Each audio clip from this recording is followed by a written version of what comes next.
Not right now. Okay, all right. Hello and welcome to today's webinar. My name is Helen Hall and I'm the host. Before I introduce our presenter today, I want to go over a few housekeeping rules. Please type your questions in the chat pod and the presenter will respond to them at the end of the presentation during our Q&A session. Our presenter today is Greg Olson, and he is going to tell you about himself. You can start, Greg. Okay, hi, this is Greg Olson. I'll begin by giving a short resume of my life, and then we'll dig down deeper into each thing. But the talk is basically in two parts. And the first is how I got into entrepreneurship and what came out of it. And the second part is all about my space travels.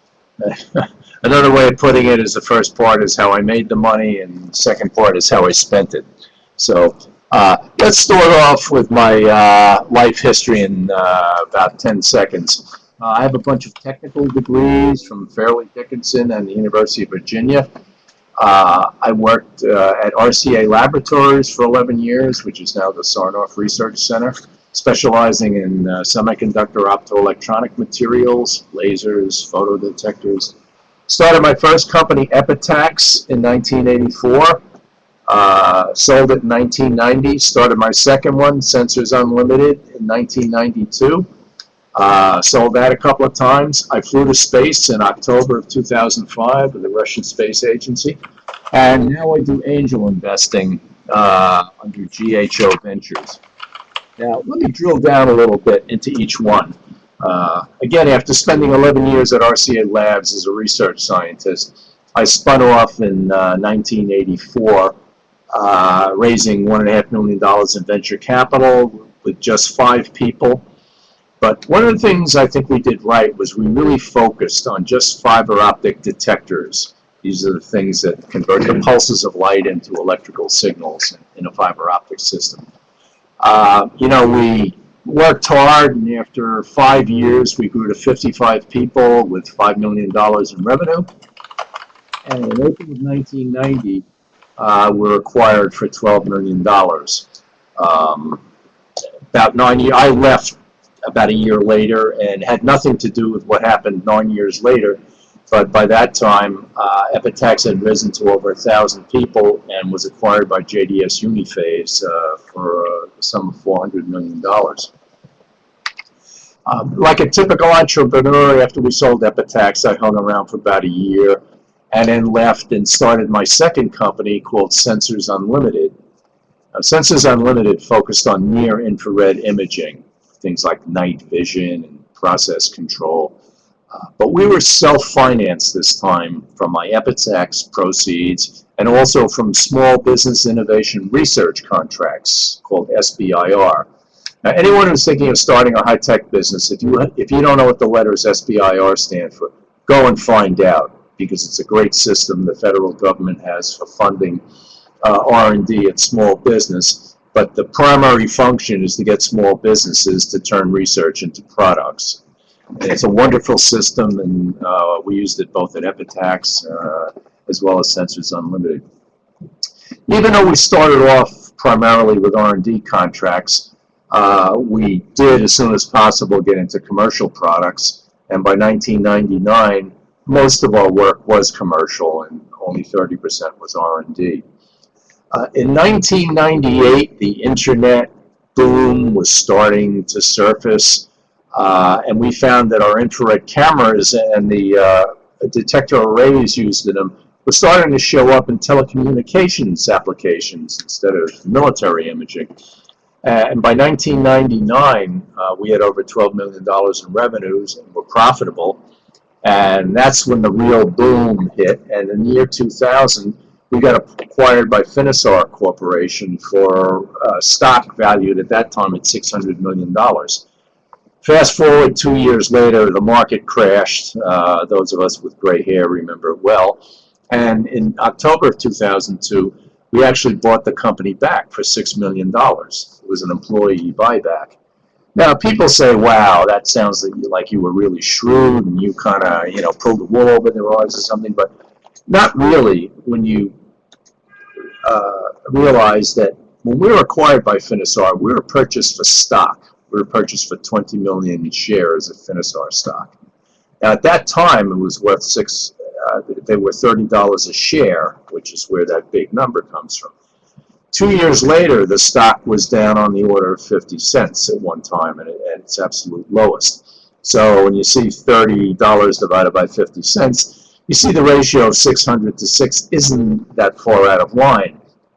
And in fact, after we bought the company back, it was not profitable, and we had to pour another couple of million in it to get it back on its feet.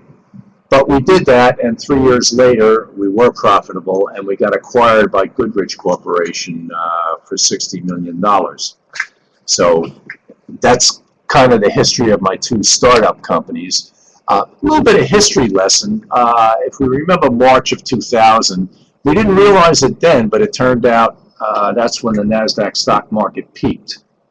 High tech was at a booming high. Everybody knew that stock was worth much more than cash. Technical conferences were like rock concerts. It was really a feeding frenzy. And that is a good time to sell. And something you'll see throughout my presentation is, high-tech companies are a lot like real estate. And in some ways, real estate, people that deal in it really have their feet on the ground. They know there's a time to sell and a time to buy, and you can't really force the market. We technologists think, wow, gee, look at this wonderful stuff, and the stuff's going to sell itself. But we're subject to the same kind of timing issues that real estate is. Fast forward to October 2002, when we bought ourselves back, the stock market bottomed. High tech was almost worthless. Nobody wanted stock. Everyone wanted cash. It was just a complete turnaround from 2 years before. Valuations dropping 10 times. Just like real estate, that's a good time to buy. So we see the same lessons we learn in real estate also show up in high-tech entrepreneurship. I've been doing this since 1984, the startup entrepreneur business. And I've learned that it's very cyclical, just like the economy, just like the semiconductor business. 1 year it's good, 3 years later it's bad, and vice versa. And that's true of the availability of money, availability of people, and facilities. Now, when I started my first company in 1984, it was very difficult to raise money, so capital availability was poor. But it was sort of a minor recession, so there were a lot of people out of work, so it was a good time to find people, and there was a lot of vacant space. It was a good time to find facilities. You could cut deals, get first 6 months rent-free, things like that. 6 years later, everything turned around. When we sold the company, money was fairly easy to come by, but now everybody's employed and all the space is filled, so these things cycle. But you look at the right-hand column, I have a thing called leverage. And it seems like no matter what the time is, leverage is always good. And what I mean by leverage is the ability to trade off capital, people, and facilities. So many people say to me, oh, if I only had money, I could do this or that. And that's true both in their personal life as well as in business. Well, if you don't have money, there are other ways to do things. For instance, when we started Sensors Unlimited in 1992, we didn't have a lot of money. But we had very good people, and we had a great university, Princeton University, near us. And we had a guy, Professor Steve Forrest, who just joined the university. He had a lot of technical equipment, and he needed some help setting it up. So our engineers helped him set the equipment up, and in exchange, Princeton let us use the equipment to do fundamental research there. So we got to use millions of dollars of equipment without having to pay for it. And that's what I mean by leverage. And it comes down to great entrepreneurs are always trading things off. And if they hit an obstacle, they don't let that obstacle stop them, but they always look for a way around the obstacle. We didn't do Sensors Unlimited back in a vacuum. We had a lot of partnerships. I mentioned Princeton University. We worked with Sarnoff corporations. Rutgers and NJIT, New Jersey universities, the Rockwell Science Center, and I am a huge believer in networking. And just what we're doing now, IEEE is, I've been a member for 45 years, going back to my student days, and IEEE is a wonderful, wonderful networking organization, in addition to being the best in its field. So, I've benefited immensely from IEEE, not just technically, but from all the people I've met. And the same with the New Jersey Technology Council, which is a professional organization in New Jersey that networks technology companies. So for anyone that's thinking about getting into entrepreneurship, the highest recommendation I could give you is get out there and network with other people. Again, this real estate lesson that we learn with selling high technology companies, you can't force the market. Some people come to me and say, hey, Greg, you sold your companies, help me sell mine. And again, you have to wait for the market, and it's all about timing. But what you can do, if the timing isn't right, is you can be ready.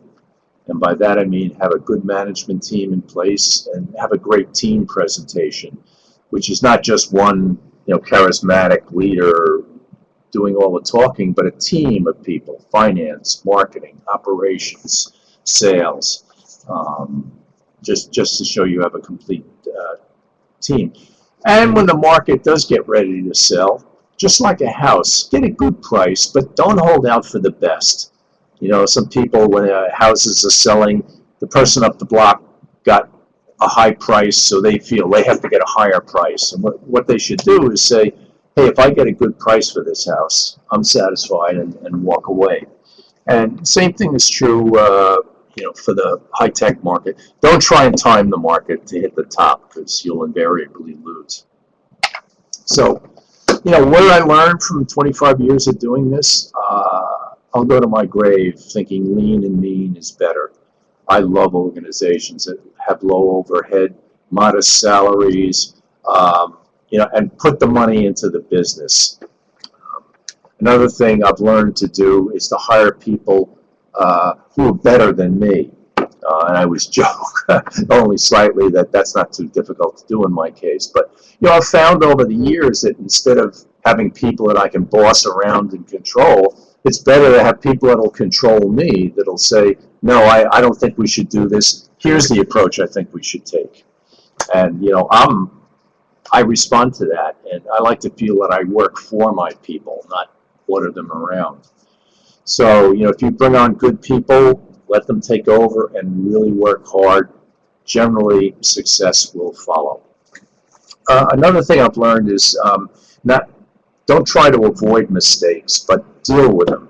I mean, you don't want to make obvious mistakes, but sooner or later, you will make a mistake. You come to the fork in the road, you take one, and it may not be the right path. So it's important to realize that as soon as possible and deal with the mistake rather than to let it fester on and on. So, what's entrepreneurship all about? It's not about technology. It's not about markets. It's really about people. And if you value people and you hang in there and work hard, you'll invariably be successful. So, to sum up, let me tell you about what I'm doing now, which is GHO Ventures, which is sort of angel investing. I've been doing this for 10 years now, and I'll just list a few of my companies that are involved in this. You can look on my webpage, ghoventures.com, to pick up on these companies. Again, you see what's listed up here is such a diverse range of companies that I'm not investing in technology. I'm investing in people. And most of the companies you see up there have done very well because of the quality of people they have. All right, let's get into the fun part of the talk, which is my journey into space. And this journey actually started in a Starbucks in Princeton, where I read the story of Space Adventures, which is the company that took Dennis Tito, Mark Shuttleworth, and eventually me into space. And when I read the story, it was like, wow, I got to find out more. This sounds like something I would like to do. So I contacted Space Adventures, and again, here's this would be another hour talk in itself, but in April 2004, I found myself in Russia training for this mission to go up on a Soyuz rocket in October 2004. And everything seemed to be going along swell until 2 months later I had a medical exam, and they found a small black spot on a lung x-ray, and bang, I was disqualified. And it was a shattering event. It was like getting fired from a job, or losing your home, or something really shattering. Turned out the black spot was harmless. It went away. I got a note from my doctor, went back to the Russians, and they said "niet," which means no. And each month I would go back with more x-rays, more notes, and I just heard no, no, no. 8 times I went back, 8 times I got rejected. Finally, in May of 2005, they let me back into the program conditionally, and I got to launch in October of 2005. So again, the lesson you learn over and over again: if you want to do something, don't give up and hang in there. And if you believe in what you're doing, in most cases, you'll be successful. And I learned that in space, as I did with many things. A few of the facts about the International Space Station. I'm not going to read all of these numbers, but Space Station has been up for about 11 years, and it'll probably be up there at least another 11 years, if not more. Right now, the only way to reach it is by the Russian Soyuz rocket, and I believe there's a launch planned for November, and that can hold 3 people. And that's the way right now of getting up to the space station. We hope some of the commercial efforts, like SpaceX, will be successful, and they'll be able to provide ferry service to the ISS, giving NASA the ability to go to our long-range plans like the Moon, Mars, and beyond. Just a little information about the International Space Station orbit. You can usually see it once or twice a week at night. Just go on nasa.gov and look for sightings, and you'll put your town in, and it will tell you what time at night it's going to fly overhead and where to look for it. This is what the Russian Soyuz rocket looks like. This shows it being pulled out on a railroad track to our launch pad. Everything in white is the actual Soyuz vehicle. Everything in gray is a 3-stage rocket, which burns liquid oxygen and kerosene. And you can see the Russian Space Agency is a little bit more relaxed about letting crowds get near the vehicle, and NASA would be. Now, of course, NASA uses a toxic fuel, which is not the case here, so they are a bit more relaxed about it. Here's a photo of our crew just before launch. I'm on the left. In the middle is our commander, Russian cosmonaut Valery Tokarev, and on the right, NASA astronaut Bill MacArthur. This was actually the evening of September 30th, just before our launch, preparing for the site. Those little boxes you see us carrying around are actually ventilating fans, because the spacesuit is rubberized to hold in air, so that keeps us cool while we're waiting. Here's a photo of what it's like inside the Soyuz vehicle. We had to stay in here for about 2.5 hours. And again, it's the same crew you saw in that photo.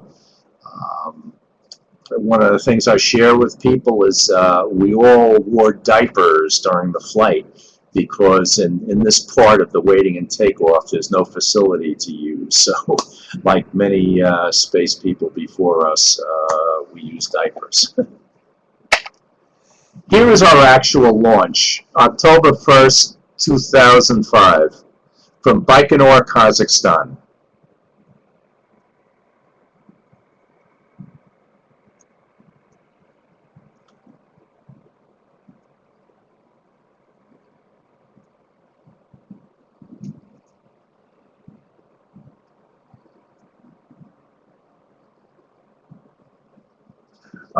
That rocket goes from 0 to over 17,000 miles an hour in less than 10 minutes. And to do that, you have acceleration forces that are about 3.5 times gravity, or 3.5 Gs.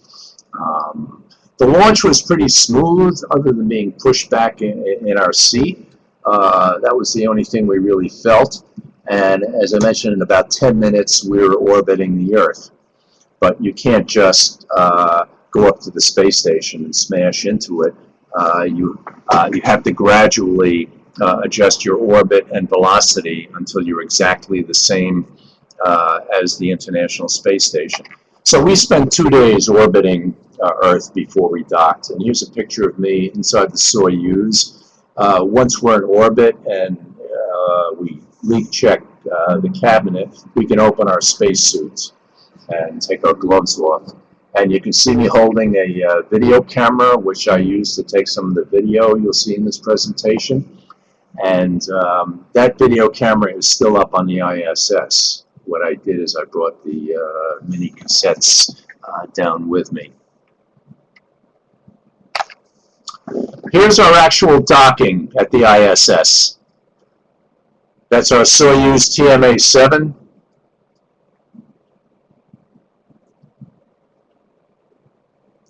The launch was totally automated.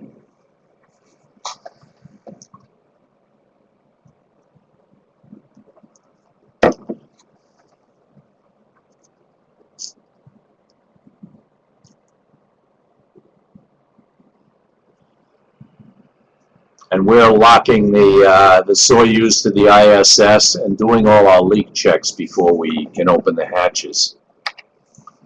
Here's what it looks like inside the ISS. This is astronaut John Phillips on the left and cosmonaut Sergei Kriklev, who have been on the station for 6 months. So they're opening the hatch, and we're the relief crew, because us being on there means they can go home. So they open their hatch, and now we had a little bit of difficulty opening ours, but eventually we got our side open.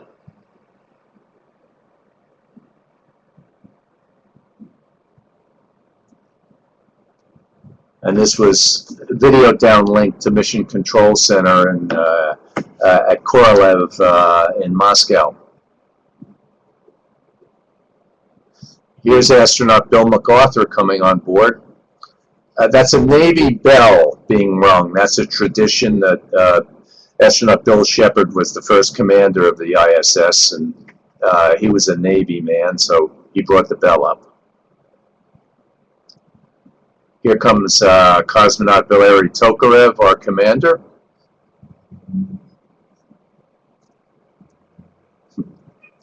And now here I come lugging my video camera, my first experience in joining the ISS.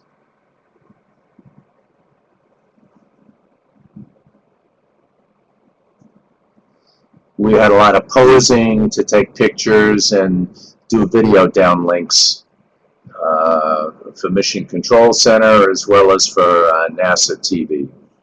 But again, this is a very joyous occasion because it means that at least the first part of the mission is successful and the other folks get to go home.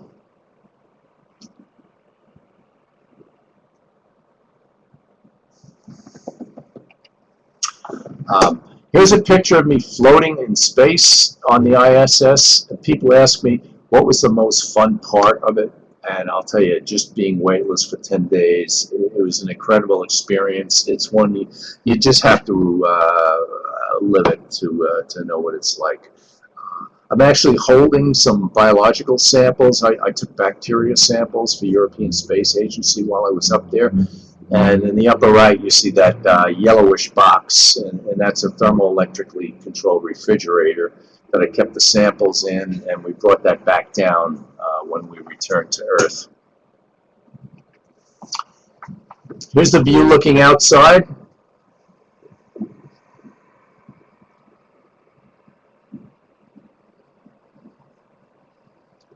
Earth is just a big blue sphere.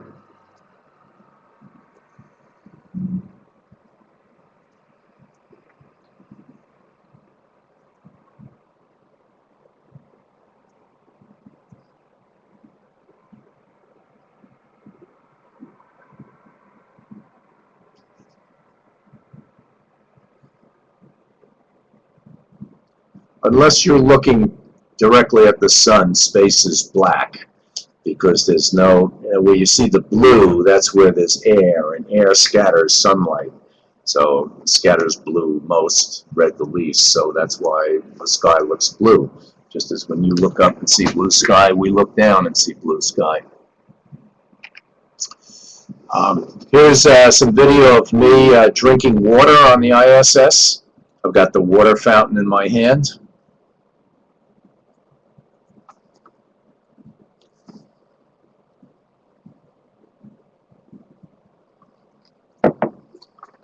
In a weightless environment, water assumes a spherical shape.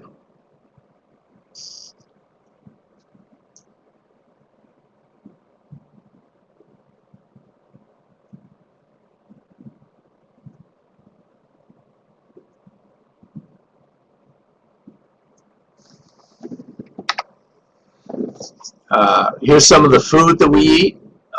This is a can. Miyasa is meat. It's a mixture of meat, rice, and vegetables, and it's heated in an electric food warmer. This is cosmonaut Sergei Krikalev.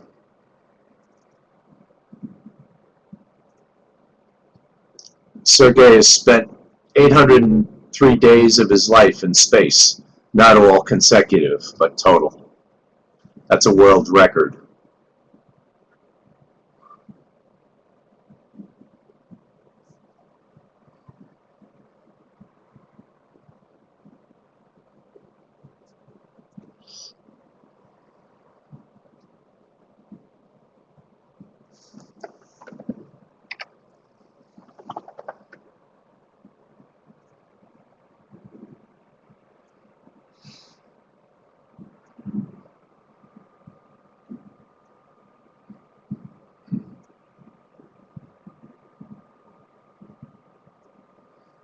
Whenever we had line of sight with a TDRS satellite, we could downlink our emails.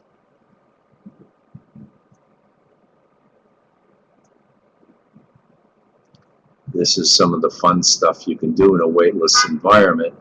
And again, it's hard to realize that we're all traveling at 17,000 miles, over 17,000 miles an hour, which is what keeps us in orbit around the Earth at a height of about 230 miles. Here's how you traverse the station. You all know Newton's law of inertia. Our body in motion tends to remain in motion. And here's a graphic illustration of that. The hard part is stopping. You'll notice I have shorts and a t-shirt because it's very comfortable, about 72 degrees Fahrenheit, sea level air pressure. And also you notice I have socks on because there's no need for shoes when you don't have the weight pressing down on your feet. Most people want to know how you use the toilet in space, and while I'm not going to get too graphic here, these are that's an empty toilet, and this is a full one coming in. And these are the famous toilets that give trouble.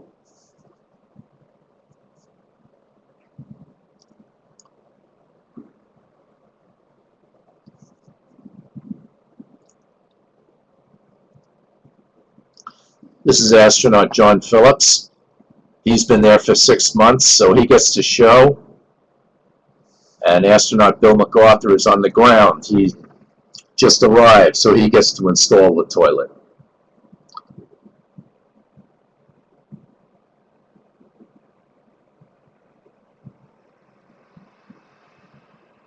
Yeah. That hose with the yellow funnel on top is where both male and female astronauts urinate into. It's basically a vacuum cleaner hose with the suction pulls liquid in. Here's the space toilet, and I'm not going to get too graphic about it, except to say that it takes some getting used to. It's something you can't really train for on Earth, so it's sort of learned by doing when you're in space. Sleeping I found very comfortable. One of the things you have to do to sleep in space, however, is to use a sleeping bag. And if you look at my by my right elbow, you'll see 2 strings. and those strings are used to tie yourself up to a wall so you don't float around while you're sleeping. And also, you notice my arms are extended, and typically that's how we would sleep, with our arms out. Since it's weightless, it's just as easy to hold your hands out as it is by your side. Here are two models of Sensors Unlimited cameras. These were non-working models.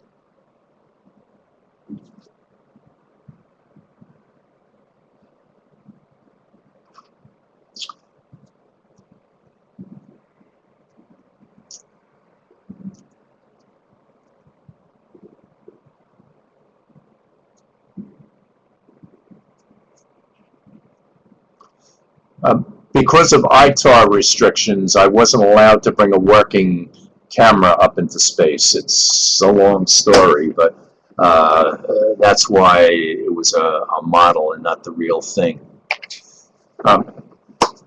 One claim I'll make is I was the first person to bring indium gallium arsenide up into space. That's the material that's used to make our infrared cameras. These are also non-working camera chips. And I brought these back down as souvenirs for the engineers who designed the camera.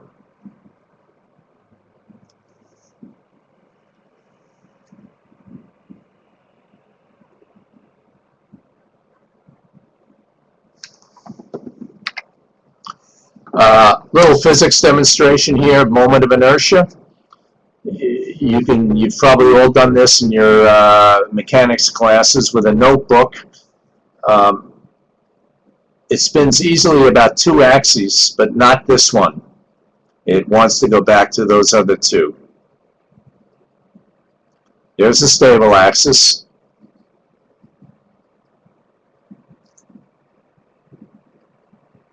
See, here's the unstable axis. What I couldn't remember is the Euler stability conditions. You work out the equations of motions, it turns out the maximum and minimum moment of inertia axes are stable. The intermediate one is not. The next few view graphs are not mine, but they're taken from NASA photos. Here you can see an example of how we back away from the Soyuz, from the ISS in our Soyuz. Now, we're in that one at the top, but you'll see there's a Soyuz attached to about the middle of the ISS. And that's the TMA-7 that I launched in. And that's going to stay docked at the ISS for 6 months as the escape vehicle for Bill MacArthur and Valery Tokarev. I came down in the Soyuz that was already docked. So the first thing I had to do was move my spacesuit and seat from TMA-7 up to TMA-6. In order to re-enter the atmosphere, we have to first jettison the main engine up on top, and also the spherical habitat module, leaving us in the descent module, which you see in the center, which has a heat shield on the bottom. And the motion and the shape kind of keep it oriented so that once you enter the atmosphere, the friction keeps it in that position, and the heat shield shields us from the high heat due to the friction of re-entry. Obviously, it heats the air up to thousands of degrees and burns up anything that's not heat shielded. So those other 2 modules actually burn up on re-entry and never make it to Earth. But since we're protected by the heat shield, we make it through. And once the we've lost enough velocity, we deploy parachutes and we come back down in Kazakhstan, about 100 miles north of Baikonur. Those flames you see are retro rockets that fire about 1 meter when the Soyuz, when the capsule is about 1 meter off the ground, is to further slow the descent. Our descent was pretty easy because we didn't have any wind, but some people have reported really, tough landings, and that's if there's wind, you might imagine the parachute will get dragged along. Here's the capsule that we landed in, TMA-6. This capsule is actually on display right now in West Windsor, New Jersey, in the Princeton Market Fair Shopping Center. You can go see the capsule. And in November, it's going to be exhibited on the Intrepid aircraft carrier in New York City. But here it is about, I don't know, maybe 10, 15 minutes after we landed. You see, it's protected because it's still pretty hot, and you wouldn't want to touch the outside of it in this condition. Once we landed, our search and rescue team found us within 10 minutes. And here you see someone opening my visor so I can finally breathe the air and the surroundings. Here's our crew. Once you've been weightless for 10 days and you come back down into a weighted atmosphere, you tend to be a little bit dizzy because your vestibular system or sense of balance gets a little disturbed. So even though I was able to walk off, I always had people around me just in case I tripped. And it took me about 3 days to get reoriented to Earth. That's after 10 days of weightlessness. The other two guys, it would take a couple of weeks because they had spent 6 months in a weightless environment, and that has more of an effect than 10 days. That's pretty much the end of the story. If you want to read more about it, you can go to Amazon.com and get my book, By Any Means Necessary, which is kind of the expanded version of this talk, both the entrepreneurship and the space part of it. So with that, I'd like to close off and thank you all for listening, and tell anyone who has questions, please fire away.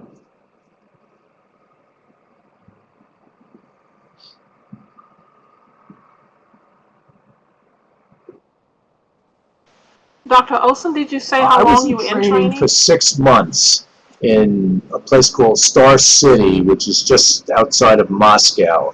It's kind of like the Johnson Space Center. It's a training ground for all Russian cosmonauts, and many astronauts go through there as well because there's kind of a shared space program. Russian cosmonauts used to fly on shuttle, NASA astronauts would fly on Soyuz. So a lot of astronauts go through the training there as well.